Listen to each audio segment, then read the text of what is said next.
ਜਿਹੜਾ ਕਿ 20 ਜੁਲਾਈ ਨੂੰ ਪਤਾ ਲੱਗਿਆ ਸੀਗਾ ਕਿ ਸ੍ਰੀ ਗੁਰੂ ਗ੍ਰੰਥ ਸਾਹਿਬ ਦਾ ਸਫਰੀ ਸਰੂਪ ਜਿਹੜਾ 100 ਸਾਲ ਪੁਰਾਣਾ ਹੈ ਉਹ ਅਲੋਪ ਹੈ ਕਿ 29 ਜੁਲਾਈ ਤੋਂ ਲੈ ਕੇ 2 ਅਗਸਤ ਤੱਕ ਪ੍ਰਸ਼ਾਸਨ ਦੇ ਕੰਨਾਂ ਤੇ ਕੋਈ ਜੂੰ ਨਹੀਂ ਸਰਕੀ, ਨਾ ਉਹਨਾਂ ਨੇ ਕੋਈ ਪੁੱਛ ਪ੍ਰਤੀਤ ਕੀਤੀ। ਇੱਥੇ ਪਹਿਲੀ ਢਿੱਲ ਤਾਂ ਹੈਗੀ ਆ ਗੁਰਦੁਆਰਾ ਪ੍ਰਬੰਧਕ ਕਮੇਟੀ ਦੀ।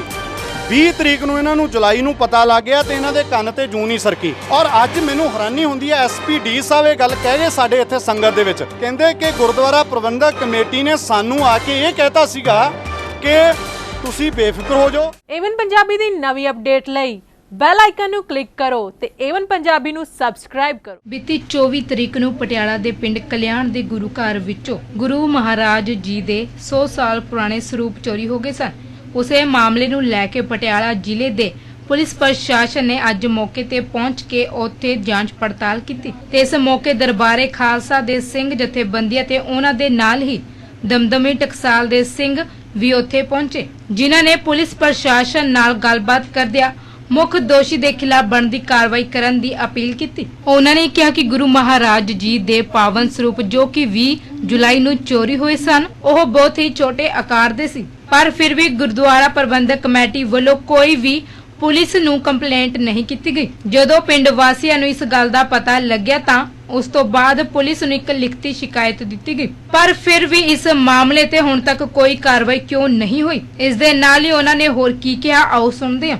ਇੱਥੇ ਜੀ ਪਿੰਡ ਕਲਿਆਣ ਦੇ ਵਿੱਚ ਜਿਹੜਾ ਕਿ 20 ਜੁਲਾਈ ਨੂੰ ਪਤਾ ਲੱਗਿਆ ਸੀਗਾ ਕਿ ਸ੍ਰੀ ਗੁਰੂ ਗ੍ਰੰਥ ਸਾਹਿਬ ਦਾ ਸਫਰੀ ਸਰੂਪ ਜਿਹੜਾ 100 ਸਾਲ ਪੁਰਾਣਾ ਹੈ ਉਹ ਅਲੋਪ ਹੈ। ਤਾਂ 20 ਜੁਲਾਈ ਤੋਂ ਬਾਅਦ ਗੁਰਦੁਆਰਾ ਪ੍ਰਬੰਧਕ ਕਮੇਟੀ ਨੇ ਕੋਈ ਕਾਰਵਾਈ ਨਹੀਂ ਕੀਤੀ। ਆਖਰ ਜਦੋਂ ਪਿੰਡ ਵਾਲਿਆਂ ਨੂੰ ਤੇ ਪੰਚਾਇਤ ਨੂੰ ਪਤਾ ਲੱਗਿਆ ਤਾਂ ਇਹਨਾਂ ਨੇ 29 ਜੁਲਾਈ ਨੂੰ ਜਾ ਕੇ ਉੱਥੇ ਪ੍ਰਸ਼ਾਸਨ ਦੇ ਕੋਲ ਲਿਖਤੀ ਸ਼ਿਕਾਇਤ ਦਿੱਤੀ। ਪਰ ਮੈਂ ਬੜੇ ਅਫਸੋਸ ਨਾਲ ਤੁਹਾਡੇ ਧਿਆਨ 'ਚ ਲਿਆ ਰਿਹਾ ਕਿ 29 ਜੁਲਾਈ ਤੋਂ ਲੈ ਕੇ 2 ਅਗਸਤ ਤੱਕ ਪ੍ਰਸ਼ਾਸਨ ਦੇ ਕੰਨਾਂ ਤੇ ਕੋਈ ਜੂੰ ਨਹੀਂ ਸਰਕੀ, ਨਾ ਉਹਨਾਂ ਨੇ ਕੋਈ ਪੁੱਛ ਪ੍ਰਤੀਤ ਕੀਤੀ। ਇੱਥੇ 2 ਅਗਸਤ ਨੂੰ ਮੈਂ ਇੱਥੇ ਦਰਬਾਰੇ ਖਾਲਸਾ ਵੱਲੋਂ ਤੇ ਹੋਰ ਜਥੇਬੰਦੀਆਂ ਸੰਗਤਾਂ ਇੱਥੇ ਇਕੱਠੀਆਂ ਹੋਈਆਂ ਸੀਗੀਆਂ, ਤਾਂ 2 ਤਰੀਕ ਨੂੰ ਅਸੀਂ ਇੱਥੇ 6 ਘੰਟੇ ਲਗਾਤਾਰ ਬੈਠੇ ਰਹੇ। ਪ੍ਰਬੰਧਕਾਂ ਨਾਲ ਵੀ ਗੱਲ ਕੀਤੀ, ਇੱਥੋਂ ਦੇ ਗ੍ਰੰਥੀ ਸਿੰਘਾਂ ਨੂੰ ਪੁੱਛਿਆ ਜਾਂ ਜਿਹੜੇ ਗੁਰੂ ਗ੍ਰੰਥ ਸਾਹਿਬ ਪਾਤਸ਼ਾਹ ਦੇ ਬਿਲਕੁਲ ਨੇੜੇ ਸੇਵਾਵਾਂ ਨਿਭਾਉਣ ਵਾਲੇ ਸੀ ਉਹਨਾਂ ਨਾਲ ਗੱਲਬਾਤ ਕੀਤੀ। ਤਾਂ ਉਸ ਦਿਨ SHO ਸਾਹਿਬ ਨੇ ਸਾਨੂੰ ਆ ਕੇ ਫਿਰ ਭਰੋਸਾ ਦਿੱਤਾ ਸ਼ਾਮ ਨੂੰ ਲਗਭਗ 4:30-5 ਵਜੇ। ਉਹ ਕਹਿੰਦੇ ਸਾਨੂੰ 3 ਤੇ 4 2 ਦਿਨ ਦੇ ਦਿਓ, ਅਸੀਂ ਜਿਹੜਾ ਕਾਰਵਾਈ ਕਰਾਂਗੇ ਤੇ 5 ਤਰੀਕ ਨੂੰ ਤੁਸੀਂ ਸਾਨੂੰ ਆ ਕੇ ਪੁੱਛ ਲਿਓ ਸਟੇਟਸ ਕੀ ਹੈ। ਤਾਂ ਅਸੀਂ ਅੱਜ 5 ਤਰੀਕ ਨੂੰ ਇੱਥੇ ਪਹੁੰਚੇ ਹਾਂ। ਔਰ ਮੈਂ ਇਹ ਵੀ ਦੱਸਣਾ ਚਾਹੁੰਦਾ ਕਿ ਕੋਵਿਡ ਕਰਕੇ ਅਸੀਂ ਪੂਰਾ ਖਿਆਲ ਰੱਖਿਆ ਕਿ ਬਹੁਤ ਲਿਮਟਿਡ ਬੰਦੇ, ਖੁਦ ਮੈਂ ਆਪ ਅਸੀਂ 3 ਜਾਣੇ ਆਏ ਹਾਂ, ਜੇ ਕਿ ਕੋਈ 10 ਆ ਰਹੇ ਸੀ ਉਹਨਾਂ ਨੂੰ ਕਿਹਾ ਵੀ ਇੱਕੋ ਹੀ ਆਓ, ਤਾਂ ਜੋ ਅਸੀਂ ਮਨੁੱਖਤਾ ਦਾ ਨੁਕਸਾਨ ਵੀ ਨਹੀਂ ਕਰਨਾ ਚਾਹੁੰਦੇ। ਜਿਹੜੀ ਸਿਹਤ ਦਾ ਮਹਿਕਮੇ ਦੀਆਂ ਹਦਾਇਤਾਂ ਨੇ ਉਹਦਾ ਪਾਲਣ ਪੋਸ਼ਣ ਕਰ ਰਹੇ ਹਾਂ। ਤੁਸੀਂ ਵੇਖ ਰਹੇ ਹੋ ਸਾਰਿਆਂ ਦੇ ਮੂੰਹ ਪ੍ਰੋਪਰ ਬੰਨੇ ਹੋਏ ਨੇ ਤੇ ਡਿਸਟੈਂਸ ਰੱਖਣ ਦੀ ਕੋਸ਼ਿਸ਼ ਕੀਤੀ ਜਾ ਰਹੀ ਹੈ। ਤਾਂ ਪ੍ਰਸ਼ਾਸਨ ਨੇ ਅੱਜ SPD ਸਾਹਿਬ, ਤਹਿਸੀਲਦਾਰ ਸਾਹਿਬ ਤੇ ਹੋਰ ਉੱਚ ਅਧਿਕਾਰੀ ਸਾਰੇ ਆਏ ਸੀਗੇ।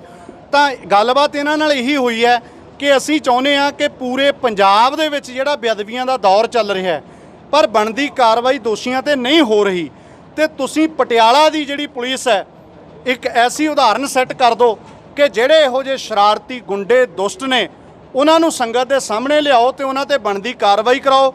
ਜਿਹੜਾ ਗੁਰੂ ਗ੍ਰੰਥ ਸਾਹਿਬ ਦਾ ਇਤਿਹਾਸਕ ਸਰੂਪ ਹੈ, ਜਿਹੜਾ ਕਿ ਪੂਰੇ ਵਰਲਡ ਦੇ ਵਿੱਚ ਸਿਰਫ 4-5 ਹੀ ਸਰੂਪ ਨੇ ਇਹੋ ਜਿਹੇ, ਇੰਨੇ ਛੋਟੇ ਕਿ ਲੈਂਜ ਦੇ ਨਾਲ ਇਹਨੂੰ ਪੜ੍ਹਨਾ ਪੈਂਦਾ, ਇਹ ਇਤਿਹਾਸਕ ਸਰੂਪ ਸਾਡਾ ਲੱਭ ਲਓ। ਔਰ ਇਹ ਪ੍ਰਸ਼ਾਸਨ ਵਾਸਤੇ ਕੋਈ ਔਖਾ ਕੰਮ ਨਹੀਂ ਹੈਗਾ। ਮੈਂ ਕਹਿਣਾ ਚਾਹੁੰਦਾ ਕਿ ਬਹੁਤ ਲੰਮੇ ਸਮੇਂ ਦੀ ਸਮਾਂ ਨਹੀਂ ਚਾਹੀਦਾ ਹੁੰਦਾ ਇਹੋ ਜਿਹੇ ਕੰਮਾਂ ਨੂੰ ਜੇ ਕਰਨਾ ਹੋਵੇ।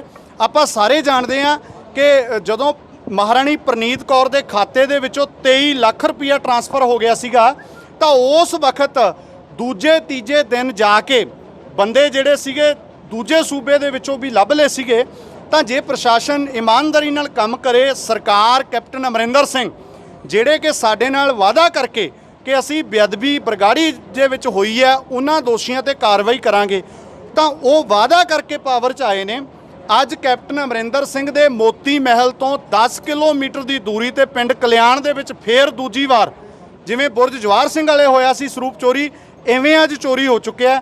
ਤਾਂ ਇਹਦੇ ਉੱਤੇ ਮੈਂ ਕਹਿੰਦਾ ਕੈਪਟਨ ਅਮਰਿੰਦਰ ਸਿੰਘ ਨੂੰ ਤੁਰੰਤ ਧਿਆਨ ਦੇਣ ਦੀ ਲੋੜ ਹੈ ਜੀ। ਬਾਕੀ ਹੁਣ ਅਸੀਂ ਆਖਰ ਗੱਲ ਇਹ ਕੀਤੀ ਹੈ, ਇਹ ਕਹਿੰਦੇ ਵੀ ਅਸੀਂ ਤੁਹਾਨੂੰ, ਮੈਂ ਕਿਹਾ ਤੁਸੀਂ ਸਾਨੂੰ ਟਾਈਮ ਦਿਓ, 2-4 ਦਿਨ ਕਿੰਨਾ ਦਿਨ ਟਾਈਮ ਦਿੰਦੇ ਹੋ ਉਸ ਤੇ ਅਸੀਂ ਸੰਗਤ ਨੂੰ ਫਿਰ ਓਪਨਲੀ ਗੱਲ ਹੋਣੀ ਹੈ। ਕੋਈ ਇੱਥੇ ਇਕੱਲਿਆਂ ਵੱਖਰੇ ਕਮਰੇ 'ਚ ਬੈਠ ਕੇ ਗੱਲ ਨਹੀਂ ਹੋਣੀ। ਸੋ ਜੋ ਵੀ ਇਹ ਟਾਈਮ ਦਿੰਦੇ ਆ ਫਿਰ ਸੰਗਤ ਨਾਲ ਸਾਰਾ ਸਲਾਹ ਮਸ਼ਵਰਾ ਕਰਕੇ ਜਿਹੜਾ ਪ੍ਰੋਗਰਾਮ ਹੈ ਉਹ ਲਿਖਿਆ ਜਾਊਗਾ। ਗੱਲ ਕਰੀਏ ਕਿਤੇ ਨਾ ਕਿਤੇ ਢਿੱਲ ਕਿੱਥੇ ਵਰਤੀ ਜਾ ਰਹੀ ਹੈ ਤੁਹਾਡੇ ਵੱਲੋਂ, ਜਿੰਨਾ ਕਾਰਵਾਈ ਨਹੀਂ ਹੋ ਰਹੀ, ਤੁਸੀਂ ਵੀ ਕਹਿ ਰਹੇ ਹੋ ਕਿ ਇੱਕ ਮਹਾਰਾਣੀ ਸਾਹਿਬ ਦੇ ਪੈਸੇ ਵਾਲੇ ਇੱਕ ਦਿਨ ਤੇ ਕੰਮ ਹੋ ਜਾਂਦਾ ਤੇ ਗੁਰੂ ਗ੍ਰੰਥ ਸਾਹਿਬ ਦੀ ਇੰਨੀ ਵੱਡੀ ਬੇਇੱਜ਼ਤੀ ਹੋਈ ਹੈ ਉਹਦੇ ਬਾਅਦ। ਢਿੱਲ ਤਾਂ ਜੀ ਦੇਖੋ, ਪਹਿਲੀ ਢਿੱਲ ਤਾਂ ਹੈਗੀ ਆ ਗੁਰਦੁਆਰਾ ਪ੍ਰਬੰਧਕ ਕਮੇਟੀ ਦੀ।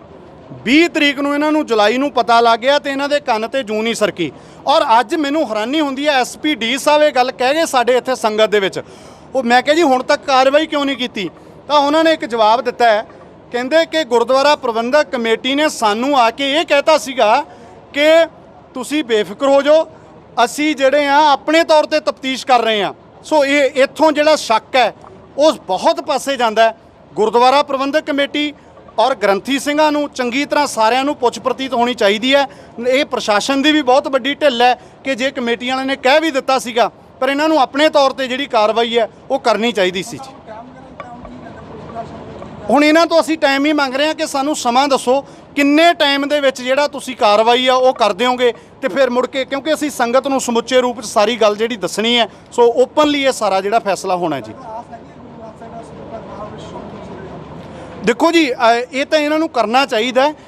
ਗੁਰੂ ਸਾਹਿਬ ਅੱਗੇ ਅਸੀਂ ਅਰਦਾਸ ਵੀ ਕਰਦੇ ਹਾਂ ਔਰ ਪ੍ਰਸ਼ਾਸਨ ਜਿਹੜਾ ਇਹੋ ਜਿਹਾ ਇਹ ਬਹੁਤ ਜ਼ਰੂਰੀ ਹੈ ਸਮਾਜ ਲਈ। ਦੇਖੋ ਇੱਕ ਤਾਂ ਧਾਰਮਿਕ ਭਾਵਨਾਵਾਂ ਨੇ, ਦੂਜਾ ਸਮਾਜ ਲਈ ਵੀ ਬਹੁਤ ਜ਼ਰੂਰੀ ਹੈ ਤਾਂ ਜੋ ਇਹੋ ਜਿਹੇ ਗੁੰਡਾ ਅਨਸਰ ਕਿਸੇ ਨੂੰ ਕੋਈ ਵੀ ਧਰਮ ਗ੍ਰੰਥ ਚੰਗਾ ਲੱਗਦਾ ਪੜ੍ਹ ਲਵੇ, ਨਹੀਂ ਚੰਗਾ ਲੱਗਦਾ ਨਾ ਪੜ੍ਹੇ, ਪਰ ਪਾੜਨਾ ਜਾਂ ਚੋਰੀ ਕਰਨਾ ਇਸ ਤਰ੍ਹਾਂ ਦੇ ਜਿਹੜੇ ਗੁੰਡਾ ਅਨਸਰ ਨੇ ਇਹਨਾਂ ਨੂੰ ਠੱਲ ਪੈਣੀ ਬਹੁਤ ਜ਼ਿਆਦਾ ਜ਼ਰੂਰੀ ਹੈ। ਤੇ ਨਾਲ ਮੈਂ ਇਹ ਕਹਿਣਾ ਚਾਹੁੰਦਾ ਕਿ ਸ਼੍ਰੋਮਣੀ ਗੁਰਦੁਆਰਾ ਪ੍ਰਬੰਧਕ ਕਮੇਟੀ ਨੇ ਵੀ ਬਣਦੀ ਭੂਮਿਕਾ ਨਹੀਂ ਨਿਭਾਈ।